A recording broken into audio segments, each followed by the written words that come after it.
Welcome to the Building Business Resilience Show with your hosts, Gareth Shears and Shane Hyland.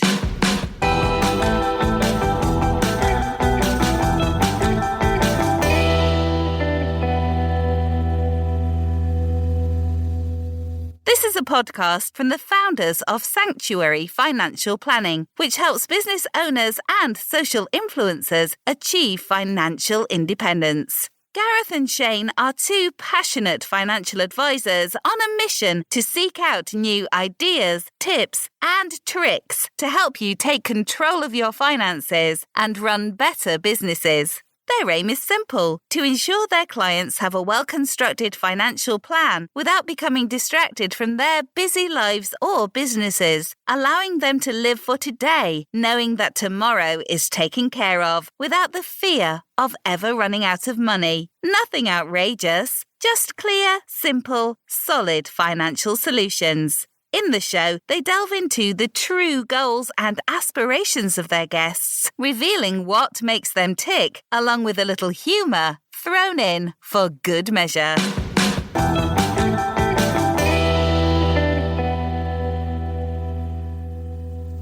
Hi, Laura. How are you? Hi, I'm good, thank you. How are you? Yeah, very well. Very well. Loving lockdown life? Yeah, because I think you're in London, aren't you? So it's a little bit different rules, I think, than us down here in Wales at the moment. As you know, you're from Wales as well. You're probably aware of what it's like down here. Yeah, I was tempted to drive home to Wales when we were locked down in London and Wales just came out to lockdown. I was like, maybe I should just drive home. But I didn't break the rules, so. I think a lot of people did. Yeah. Like everyone's trying to escape Wales now so they can actually go out in the pub and go out for food. That's what I'm noticing. Yeah. Because we can travel anywhere, but we just can't do anything when we're in Wales, really. No. I feel it's been such a divide in the country, hasn't it? I mean, everyone wants to go to the pub. I just want to play a gig. I don't want to drink. I just want to play a show. Yeah, no, I think that's it. It's kind of, I think your industry profession, however I guess you call it, is kind of, there's just nothing going on in that way at the moment, is there? No. Apart from Rita Ora. Oh yeah, with her party. and her trip to Egypt. No. Well, I think people are getting so tired of it that they're trying to kind of make things happen. Yeah. And then we keep getting knocked back. And there was it's just like keep getting knocked down. And then, I don't know, it's quite, it's hard. It's just been hard, isn't it? Because we've had to find new ways, like the internet's become our stage, which is a little strange and hard to sell your merch because you sell your merch and your CDs when you sing live. And there's nothing like being in a room hearing live music. And you connect in a different way, I think, when you do a gig. And then people want to meet you and they buy your CD or whatever. So trying to create like that engagement like this, on a screen is challenging, I think. Yeah, it's almost hard if we go and see you at a gig and then afterwards you come out and you say hello and you know that thing you used to do in the past of shake hands with somebody and you have a drink with somebody and all those type of things, and now you're having to develop a relationship with somebody over a computer, and once you stop recording or whatever, you just go click and you go and that's it. Whereas face to face, it's a lot more personal.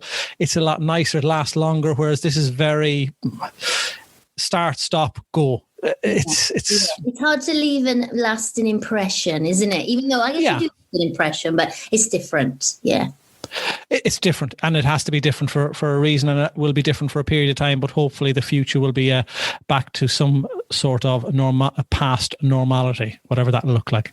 Yeah, a new normal, maybe. A new normal. Perfect. Yeah, I think with the announcement of the vaccines, though, without going into all of that, I think there is some kind of hope, I guess, of something in the near future, Yeah. definitely. Yes. Even though then I started reading conspiracy theories on the vaccine. Stop. I know. Stop. I had It's so many easy to. friends calling me saying, well, this could happen, this could happen. I was like, I was fine until you guys told me this stuff.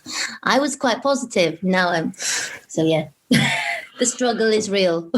Oh, I know. I think you're always going to have that because there's huge conspiracy theories been going on from the very start, hasn't there, with this? And I guess we're kind of all in it together. And if we're going to get through it, I think we've got to have the vaccine, haven't we? Because if we don't all play ball, we're not going anywhere, are we? No, exactly. I'd like to get on a plane again soon. Yeah, I'm going to say, I think, yeah, exactly. You kind of want to get back to your normal, don't you? You want to get back on the road, back gigging, and and kind of. But yeah, I say fingers crossed we're heading in the right direction now. Okay, so let's go back to the start. So tell us about your journey, your career, especially the early days. The early days, well, obviously I'm from the valleys of Wales, so everybody sings.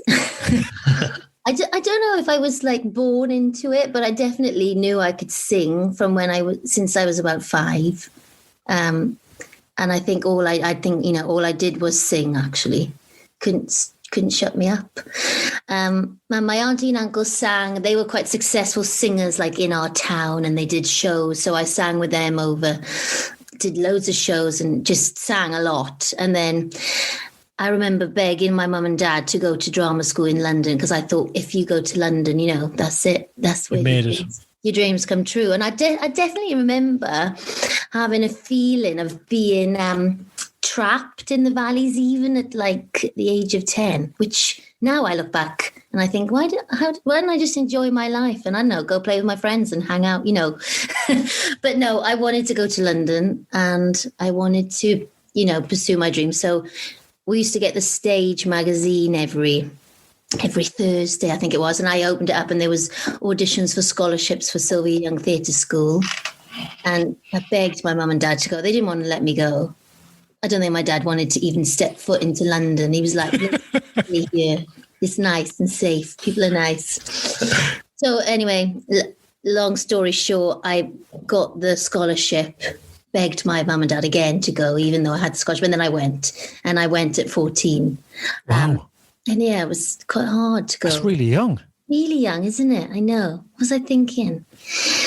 But once you got there, everyone, I was thrown into a whole pool of kids like me. They were better than me and more confident and, So I was in school with people like Billy Piper and Amy Winehouse and churned out a lot of stars at school. We didn't know at the time, but then, 10 years later, you're like, oh, everyone is really successful because I think everybody knew what they wanted to do at a young age. So then they pursued it earlier. And I guess the chances of success are greater the longer you do something. So yeah, my journey goes from there, really. I always wanted to sing and I had a record deal then at 18. That all fell through. And then I still had an acting agent. Tell me if I'm talking too much. Do you want to cut me off? No, we're just going to listen. No, you carry on. Yeah, I just wanted to sing because when we were at school, that's what I was best at. I was a bit nervous at everything else, terrible at dancing, even though I tried. I was quite a good actress. I just hadn't found my confidence because other people were better. So I was like, I'm a good singer. I'll stick to that. People tell me I'm good at that. I'll just go with it. So then I actually had a record deal when I was 18. And it was amazing. And for a year, I was in a band. We made music. I worked with like amazing producers. And it was all tipped for stardom. We were going to enter the Eurovision Song Contest. Wow. We had hit songs and everything. And then it all came crashing down because the music industry is quite brutal. I won't go into it. There's so many like politics and all that stuff. Anyway, it all came crashing down. I lost my record deal and I was just 19 in London, no job, like nothing. And I said to my dad, I'm going to get a job, So I actually got a job in the city. I became an account executive for this media company. God knows how I blagged that, but I did. I think they felt sorry for me.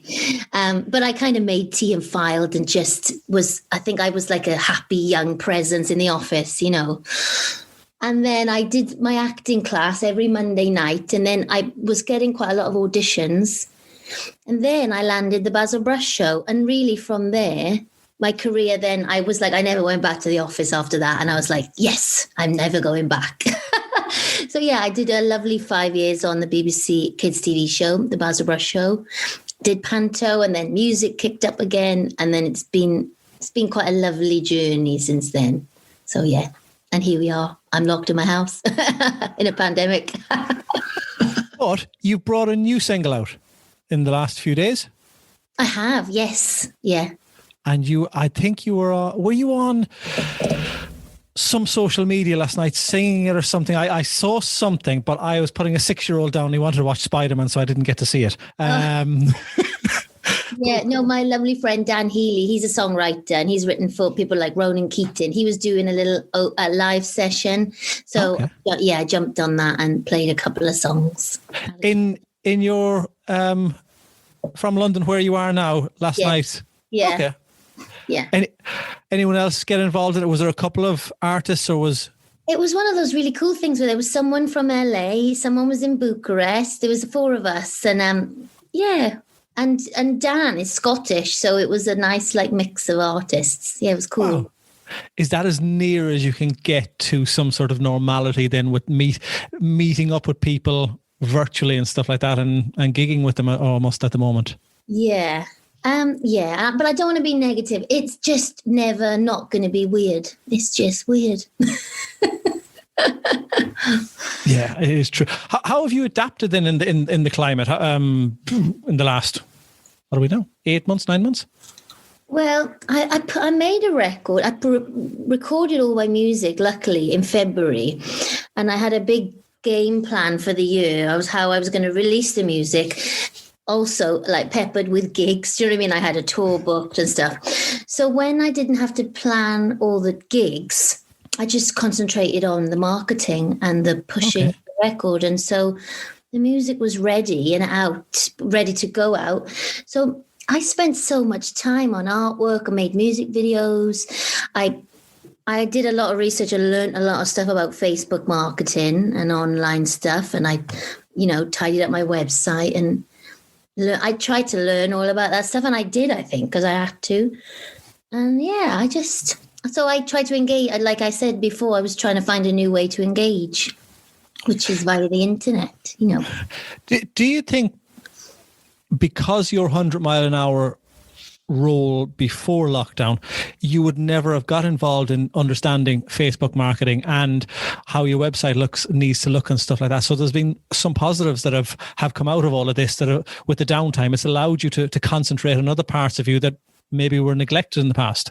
Yeah, definitely. And I'm an artist, and I'm a creative. I'm not really good at business, even though I'm quite good at like hustling and getting out there and emailing people and finding my way. But sometimes I need help. So I think to stop and make a plan and look what's working and look what's not, then, you get better ideas about where to go next. God, there's loads of people in our other world of finance that don't understand even that concept of planning, sitting down, making a plan, and then reevaluating it. So yeah, superb. So before we started this, you said you've come back to Wales a bit during lockdown, or you're in London now. Have you been going back and over the last few months? Yeah, I had a lovely 2 months in Wales. And I had a friend staying with me at the beginning of lockdown. She's an opera singer. And 2 singers in the house. I'm not an opera singer, obviously. But there was 2 singers in the house. And after 8 weeks of being locked in together, it was becoming quite challenging.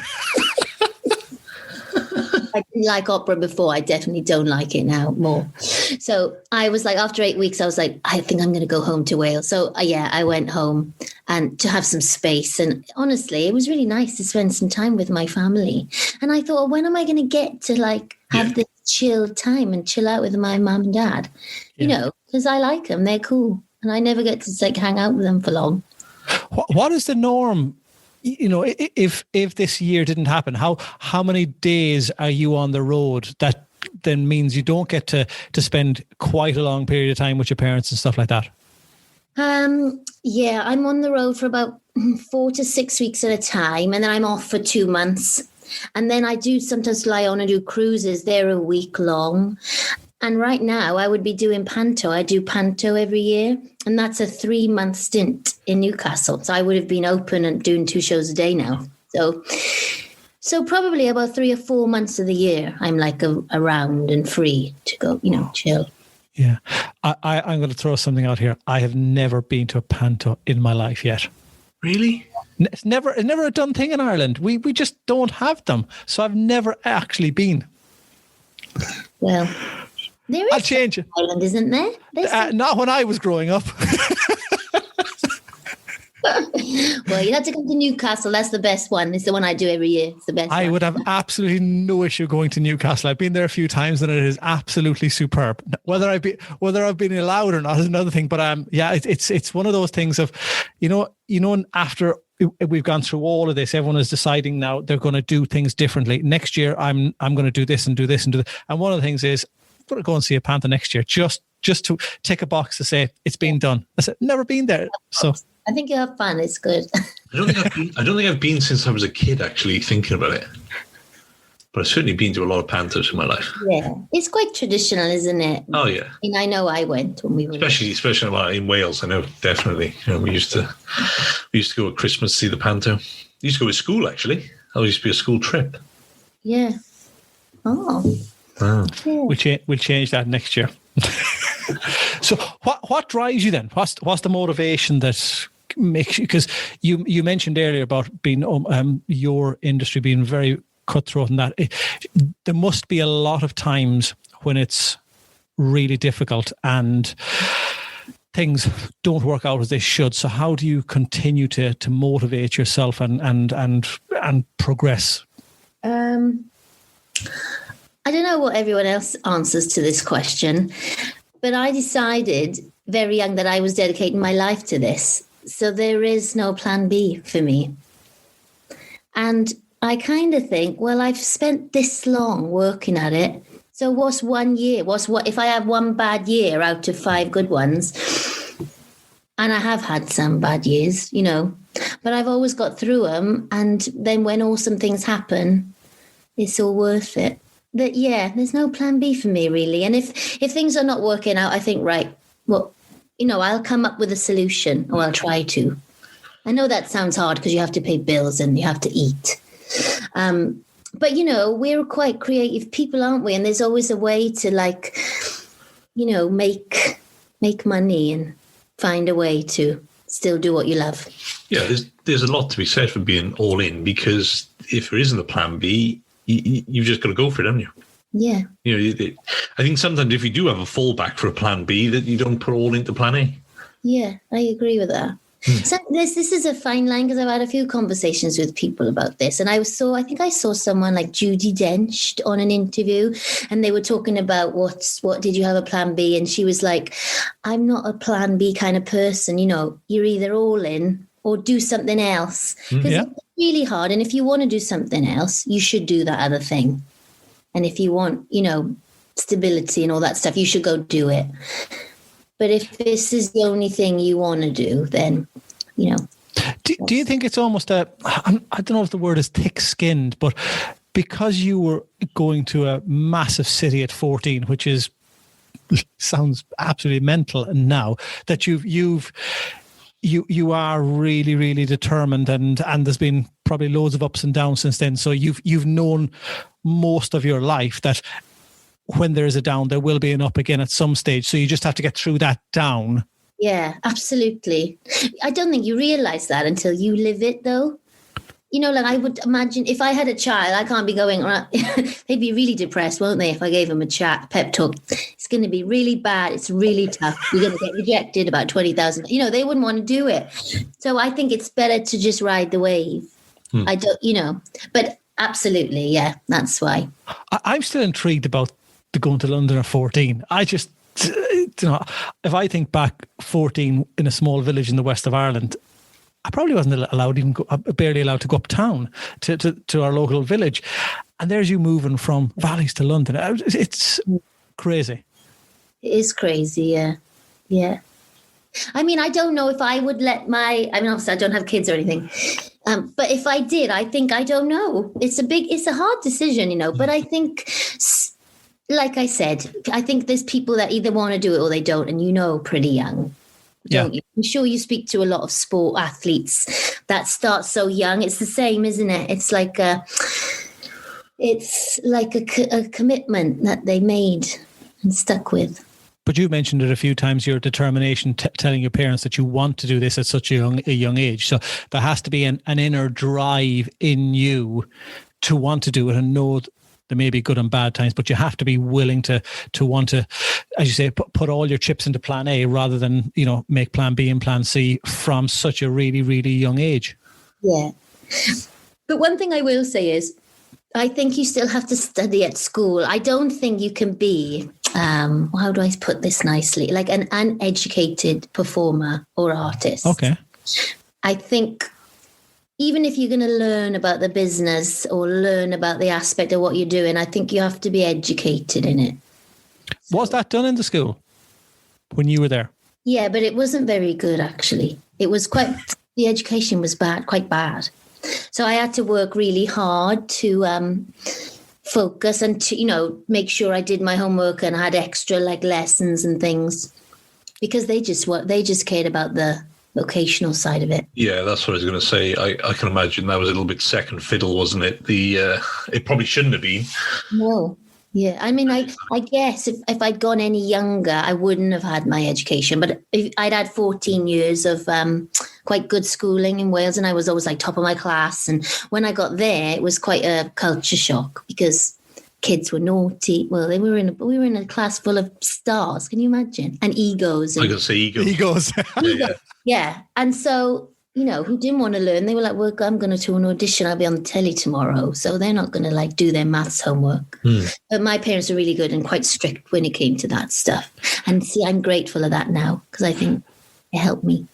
So what did you have to do did you still have the normal schooling of, as you say, maths and, I don't know, Spanish or German or biology or physics? Was all that still done? Or was it some things, you go out in the real world. You mentioned earlier about, I suppose, social media wasn't in there, but learning on, what to do now with social media and what not to, learning about money, because all of a sudden you could have nothing and then become very, very rich and be able to buy whatever you want and make people understand the concept of, what money is, how money is very, very, I was going to say, it's worth a lot and what it can buy you and budgeting and all them type of things that the normal child wouldn't have to do because they'd still be in school. Yeah. Well, we had just classes Monday, education on Monday, Tuesday, Wednesday, and then vocation on Thursday and Friday. And the disciplinary levels on Monday, Tuesday, Wednesday, we would run circles around our teachers. We were in our uniforms, our little red jumpers and blazers. I was quite good, well behaved, but the kids are so naughty. And then it would come to Thursday and Friday, we would be in our acting. We'd all be in our tracksuits, and the level of commitment on those days, it was like a new school. It was we were terrified of the teachers. They were terrifying. We wouldn't put a foot out of line, and we were on it. Honestly, if I could write, when I think about it, I should write a book about it. It's really interesting. Yeah, I can say that probably is, because I don't think a lot of people see that side of it, do they? No. Don't kind of understand what, especially, going there at 14. Do they people going younger than that, or? Yeah, much younger. Yeah, they start at 8, I think. Really? Wow. There's something to do if lockdown continues, is get that book out there. How a young person manages to transition from, a small sleepy village to a massive city and has a successful career. Wow. 40,000 words will easily come out on that book. I know. Maybe I should do that. We're still getting locked down again soon. One of the things that we chat about a lot with the sports people, and it's been with business owners as well, as mental toughness, and it's come up many, many times. How do you cope when you're having tough days and you're still having to put on a happy face, but you just feel like shit? How do you get through those days? I exercise. Not that I want to sometimes, but usually I make myself and then I always feel better. I always get loads of ideas as well when I exercise. Yeah. If I go running, I sometimes come up with like genius plans, and then it's usually when I get my best ideas. I don't talk to people who will bring me down further. So I stay away from those people that, that are not as brave as you, because not everyone's as brave as you, are they? Right. So I choose my company and I choose my conversations wisely. There's certain people I talk to if I'm down that will always pick me up. Okay. And, sometimes those aren't your family. Sometimes your friends are the people that know you, know what you're capable of, know how, like I have one amazing friend, honestly, Jordan. He lives in LA, actually. He's such an entrepreneur. Guaranteed, if I'm having a bad day, I'll call him and 20 minutes, sort me out, run, I'm sorted. I hope you're not calling him, 2:00 in the afternoon. What time is it going to be over there? And he's like, oh, geez, not her again. It's 3 a.m. They're 8 hours behind. So if I'm having crying on Saturday night, he'll be up in the sunshine and I'll be like, I feel better now. It is true, though, that the exercise is a massive thing.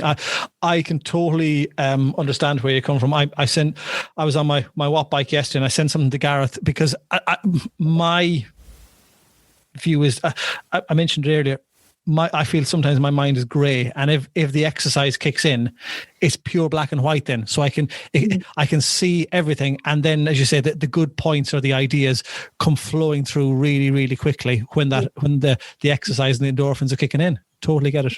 Yeah. And sometimes things are bad and you have to accept that, and you have to go, well, okay, this is rubbish and crap. So, you can't pretend everything's okay all the time. I think as a kid, you're always like, oh, it's going to be fine. And you have to make things fine. You know what? If you're having a shitty month or year, you have to go, you know what? It's a bit rubbish. But what can I do next year then? Because I'm not going to do this again. I have had moments like that.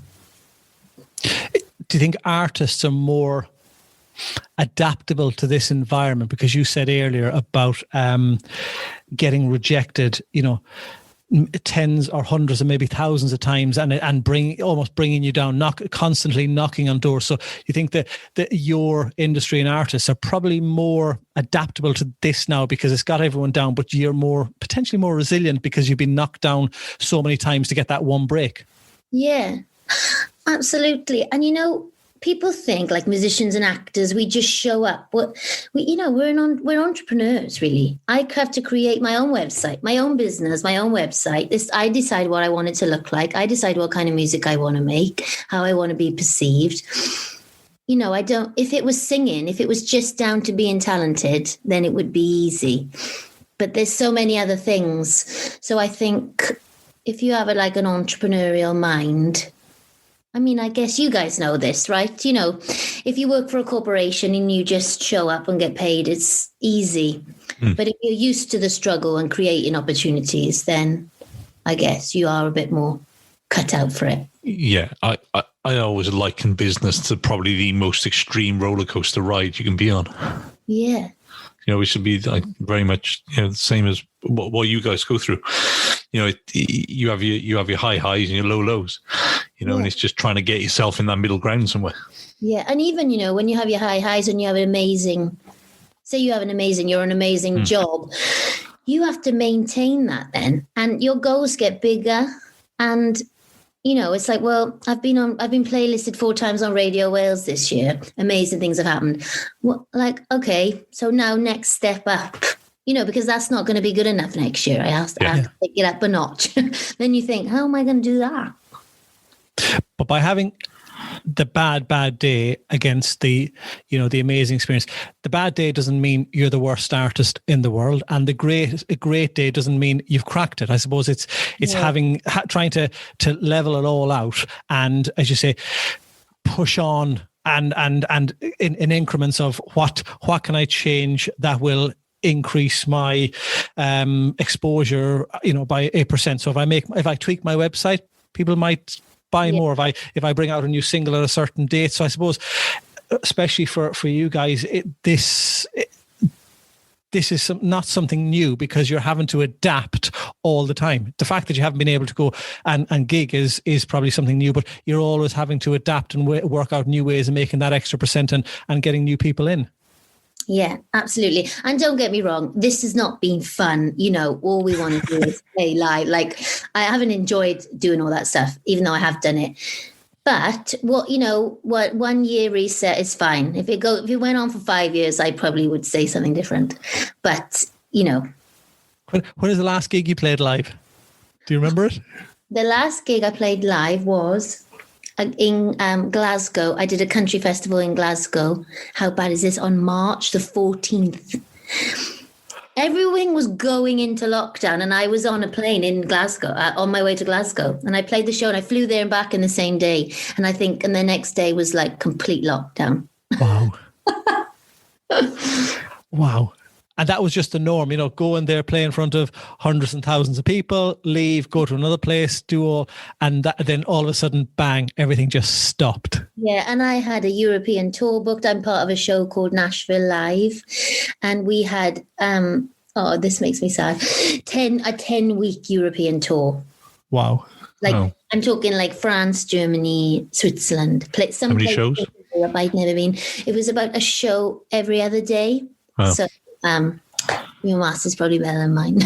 35. See, told you I'm not very good at business. I should have listened more in those classes.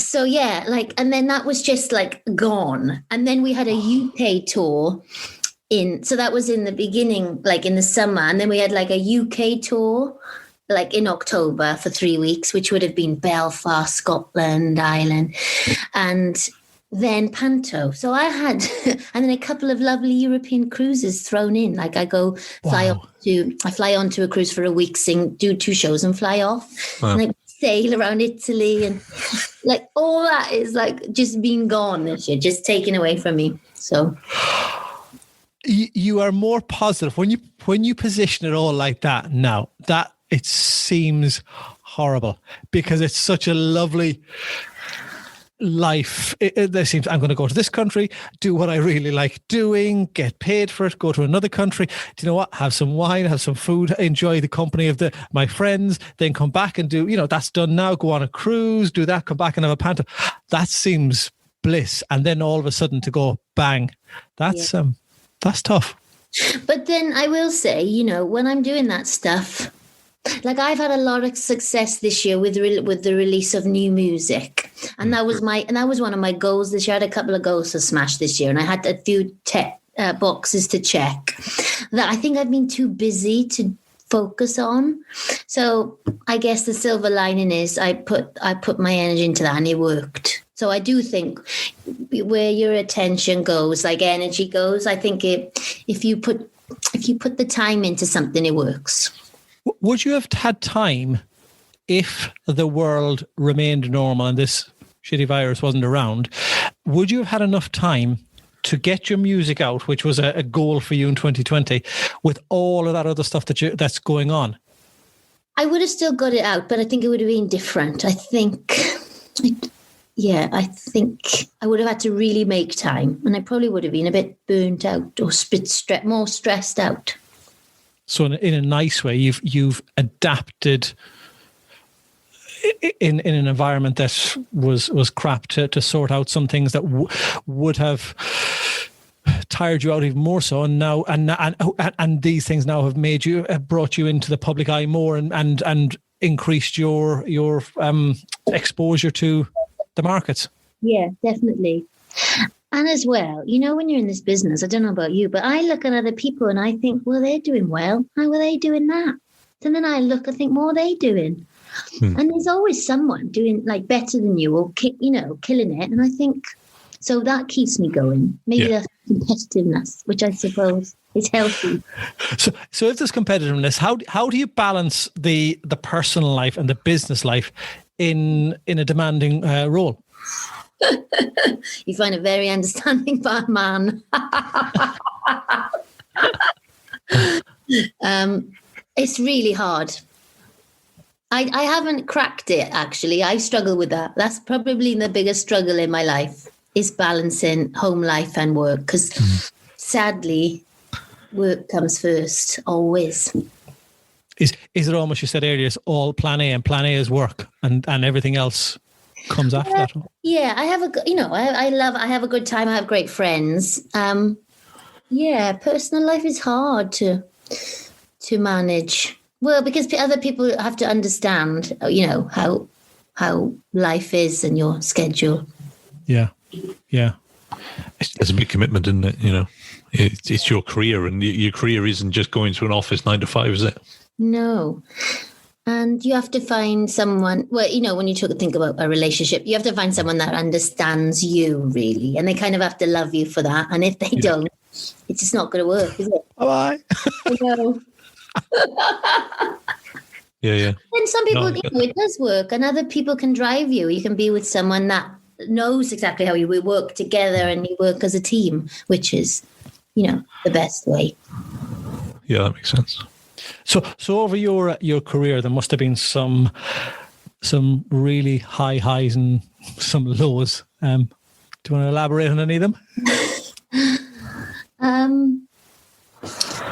I think playing Chepstow Castle, I played to like 1,400 people in concert. That was a real high. But just because in Wales, playing in a castle, playing like a whole set of my original songs, and like my family's in the audience, there's 1,400 people there singing back, and you're thinking, wow, this is amazing. But, I've had times where I've been broke and had a gig in an awful dive bar in Essex and been carrying my speakers out and singing to 3 people with, drunk people rolling around on the floor. And I'm like, how did I get here? And I think I was like, well, and then, a year later, I'm on at Chepstow Castle. So I don't tell people about those gigs, but they happen. What would you give to go back to those that Essex pub now today and gig in front of 3 people? Honestly, I had these 2 speakers, right? They were bigger than me, and I had stands, and I was like carrying them in. And it's embarrassing as a woman, let alone just walking into any pub as a woman on your own. I think in Essex is a bit scary. This place, honestly, it was a backer beyond. I was carrying these bloody speakers, and I thought this is not fun. Even I love singing. I didn't want to sing and stand there and sing, but I took my £200 cash and ran and got my speakers in my car really quick and left, and then I've never been back. We'll have to edit out the amount of the cash. You don't want taxman coming after you. You don't do anything in cash in your industry. It's all above board. They don't tell you that at school, do they? No. We were talking about the low points of my career, so there we go. I was going to ask: is there any funny stories that you've had over the years of what's happened, or when you were gigging or with somebody or something like that? But I'm not sure how much you want to divulge now. The taxman is going to be after you after this, so I don't know if. I've probably got lots of funny stories. I'm trying to think if there's anything crazy. This is not really funny, but we were on tour with I did an Australian tour with this show Nashville Live, and it's a country show. Basically, it's like it's like 8 people on stage, 4 in the band, 4 up front, and I sing lots of kind of Dolly Parton songs. And we'd been doing all these shows, and it was amazing. Sellout shows in Sydney and Tasmania. It was like the best gig ever. And we were just becoming so chilled out and happy with the show. We were having a great time. And there's a big Dolly Parton moment in the show where they bring me on and they clap, everyone's clapping. And I start off singing Jolene. And, I've sung this song every night for the last 8 weeks with my hair, my eyelashes on, living my best life. And for some reason, I looked at someone in the audience and I forgot the words to the song. So can you imagine? There's 2,000 country fans. I know all the words to Jolene, by the way, because people do. And I went, Jolene. I know the first bit. Jolene, Jolene, Jolene. I'm begging of you, please don't take my man. And then I just went, I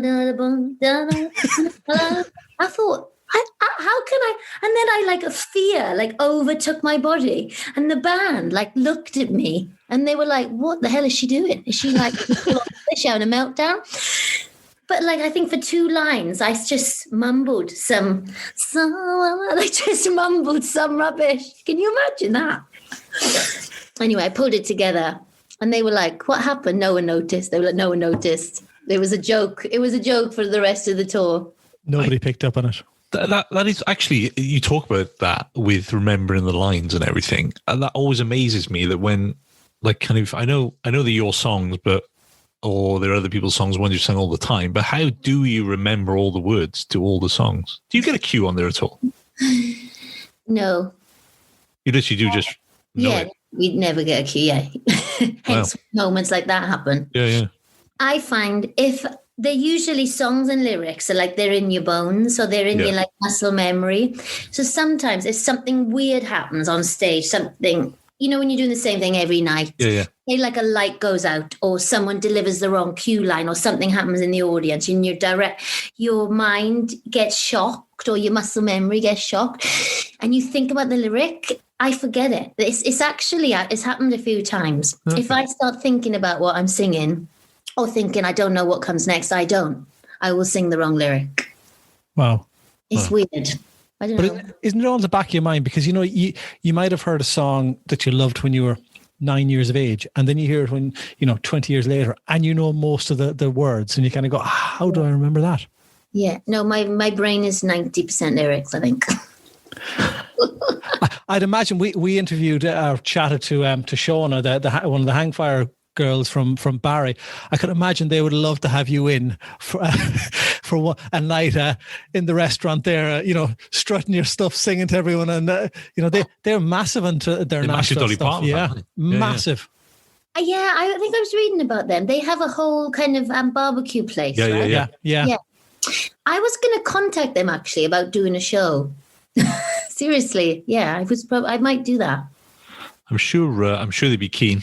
Maybe we can introduce you. We'll throw it over. They absolutely love it. I think it's going off on an aside. I think they had a journey. They weren't originally into their food and went going around Nashville and stuff like that because of Dolly Parton, wasn't it? And then got the love of the food over there and brought it over here. It's superb story. Successful, aren't they? They're doing amazingly well. Super. Yeah. Really, really funny ladies, and they were on a couple of months ago with us, and we had a bit of a giggle, great giggle. Oh, amazing! Yeah, hook me up with them. I'll do a gig there. Perfect. Yeah. Come on, that's like a piece of Nashville in Wales. How did that happen? Oh yeah. Can we go there? Yeah. There we go. I still haven't been. It's hard to get in there. So what's next for Laura then? Well, I did make a decision that I'm going to probably try and chill out in December and not worry about making content and putting things out. I'm filming later on this afternoon something. I'm doing a TV series for Sky, which I'm filming the last 4 episodes today.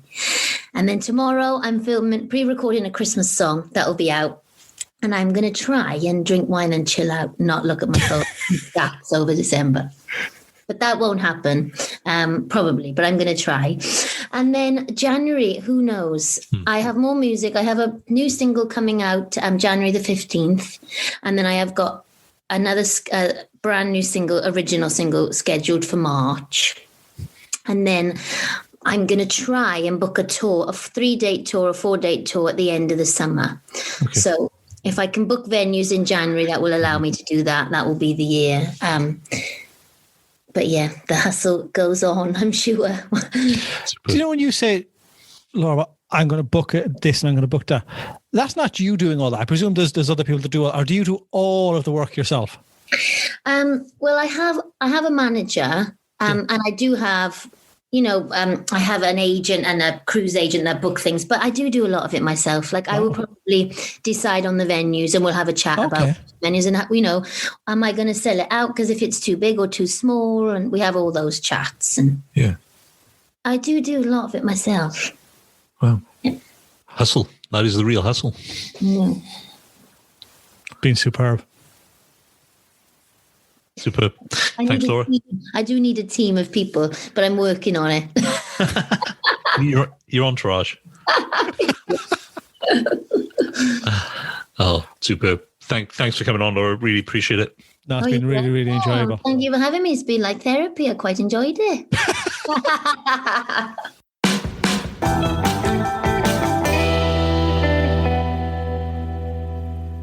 We hope you enjoyed that episode, as we love producing these shows for you all. The insights our guests provide are so inspiring and motivating. Head over to our website, www.sanfp.co.uk, or follow us on Instagram @The Financial Advisors to learn more about us, our journey, and how we help our clients. Don't forget to listen to our